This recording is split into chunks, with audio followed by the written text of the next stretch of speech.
Cette fois-ci, c'est la fin de l'aventure pour la flottille. Mardi midi, le bateau français Dignité Al-Karama, qui faisait route vers Gaza, a été arraisonné par la marine israélienne. Une interception qui s'est déroulée sans incident, selon des responsables de l'armée. Les armateurs ont pris possession du bateau. Donc vous êtes le seul responsable à bord. Nous vous demandons de changer votre course, d'aller vers 065 vers Ashdod, dans l'immédiat. Je ne peux pas, les armateurs ont pris assaut du bateau, je ne peux plus. Parti hier soir de la localité égyptienne de Port Saïd, le navire transportait à son bord 16 militants pro-palestiniens et plusieurs journalistes, dont la correspondante israélienne du Haaretz, Amira Haas. Le bateau français, seul rescapé de la flottille, s'était donné comme mission de briser le blocus maritime contre la bande de Gaza. Il était parti samedi soir de Crète après de multiples contretemps dus à l'intervention énergique des autorités grecques. Les passagers du bateau ont été conduits au port israélien d'Ashdod, où ils vont être interrogés dans l'attente de leur expulsion.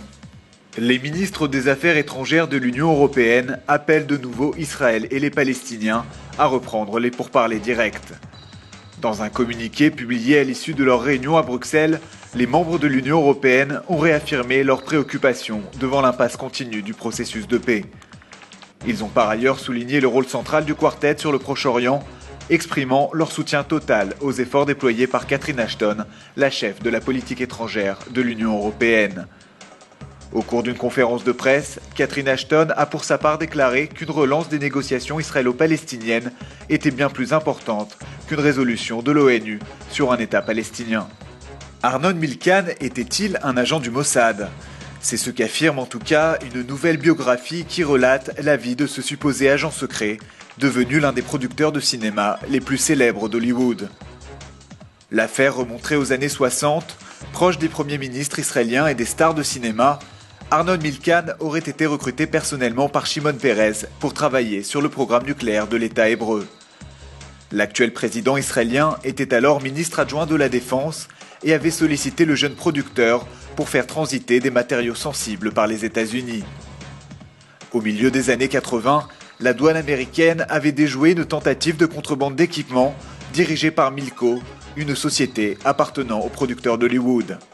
Le FBI a alors commencé une longue enquête sur les affaires de Milchan, mais ce dernier n'a jamais été inculpé. Pour la première fois, la marine iranienne envisage d'envoyer des navires de guerre dans l'océan Atlantique. C'est ce qu'a affirmé ce mardi l'amiral Habibollah Sayari, commandant de la marine du régime de Téhéran.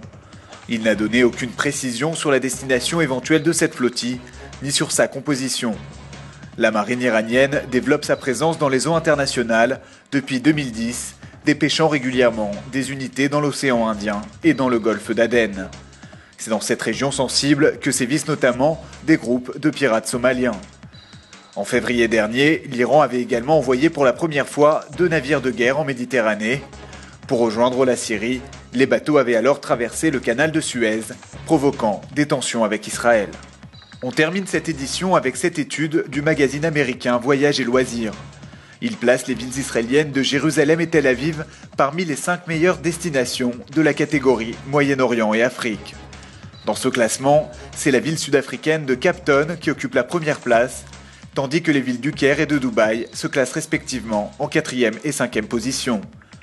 Toujours est-il que cette nouvelle étude prouve que le tourisme en Israël se porte extrêmement bien en 2011.